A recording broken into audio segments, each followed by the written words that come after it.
So, my project was about mental health facilities and the fact that they don't get enough funding, they have too much stigmatization going against them, and there's just a lot that goes into it that people aren't aware of. And so, the reason that I'm doing this interview is because this is my roommate, Heidi Chavez. Say hi to the people. Hello. She went to a facility when she was 12 years old. She was on suicide watch, and yeah, she was in a facility. So, there's been stories of people saying that nurses don't treat them correctly, they don't have enough people who are qualified. Counselors are usually the people who are just finishing their clinicals rather than people who are actually qualified to do this job. So in doing that, and also like the food's bad, and all these things that go into it that could honestly be compared to a prison rather than a place to help you get better. So first of all, how would you say that affected and impacted your overall mental health?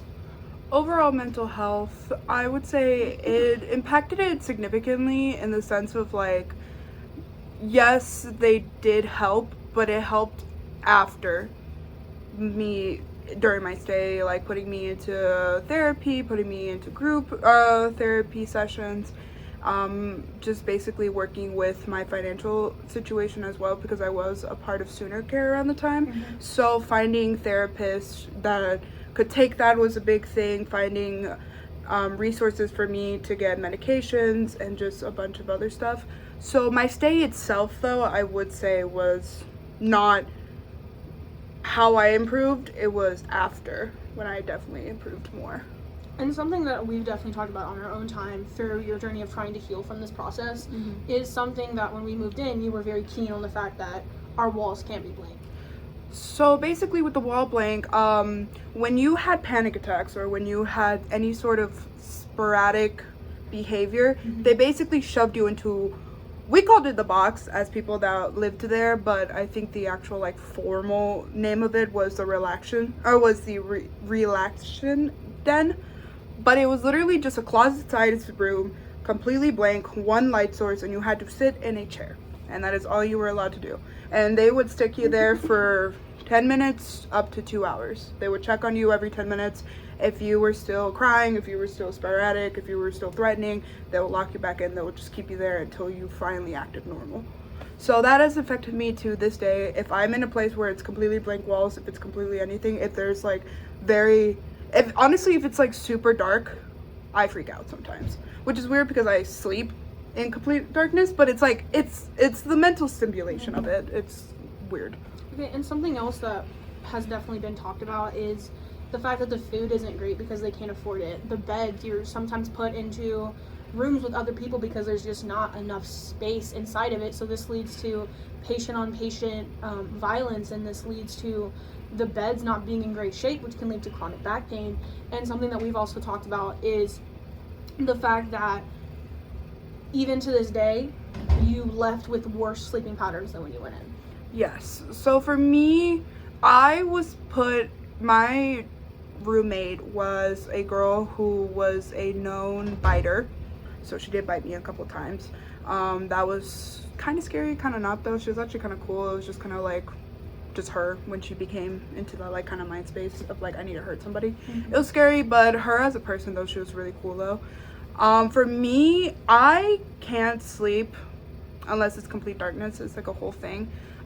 They required that all the doors be open, all the lights of the living room had to be turned on, like completely, like it wasn't like a dimmed situation or anything. It was completely on, fluorescent lighting, like white lighting like you would imagine in a hospital. And that's basically how we would sleep. And then there would just be somebody that just walks around the whole entire time, and they would just like stand right there, just make sure you were sleeping, and then like would walk away. And obviously me, who's like afraid, it's just like, why is there someone staring at me? So that's definitely was a thing. And to this day, I developed insomnia from there. I never had issues with sleeping until I went to the psych ward, and it's something that I struggle with to this day actually. I don't personally take sleep medications because they don't really work for me. I just kind of like when I can't sleep, I just don't sleep. It's just kind of how it's worked. Okay. And another thing is, you talked about when you were in the psych ward. You were obviously 12, like we said, so you were still in school. But a lot of that didn't go into what would count as your curriculum, so you had to do it again. Mm-hmm. And then also, you were only allowed so much time outside. During the 2 weeks that I was there, never stepped a foot outside. Outside is a privilege to their eyes, so you weren't allowed to go outside unless everyone in your unit earned the privilege to go outside. So for 2 weeks, I stayed in the same, like, lemon scented, bleached, clean room every single day until the one time when we would take the elevator to go downstairs to go to school, which, mind you, actually sucked because we did projects, like we did schoolwork, but as soon as I went back to school after my psych ward experience, I had like a huge packet that I had to redo, or that I had to do, because that was all the work that I missed from it, and they didn't qualify any of the school that I did during my stay. So overall, how would you rate your experience, and how would you rate it? I would rate my experience at the psych ward itself, I would rate it probably like a 5. But if I never went to the psych ward, I would have never started my journey of self-help and mental health, like therapists, and going through these things, going through medications and figuring out what worked for me. So there's a part of me that, even though like this experience itself was really negative, the journey that it created was very positive, in the sense that like now I'm on the proper medications, now I am taking therapy seriously, now I am trying to help myself like mentally, which I never did, which I would have never done, or I would have done way later in life if I didn't have this experience. And to anyone who was wondering if the psych ward and the mental health facility is where they need to go, what would your advice be for them? If it's not intense and if it's not a dire situation, I would recommend to just do normal therapy first. Just go into a therapy session, go into free counseling. There's so many around. There's so many resources that you can take.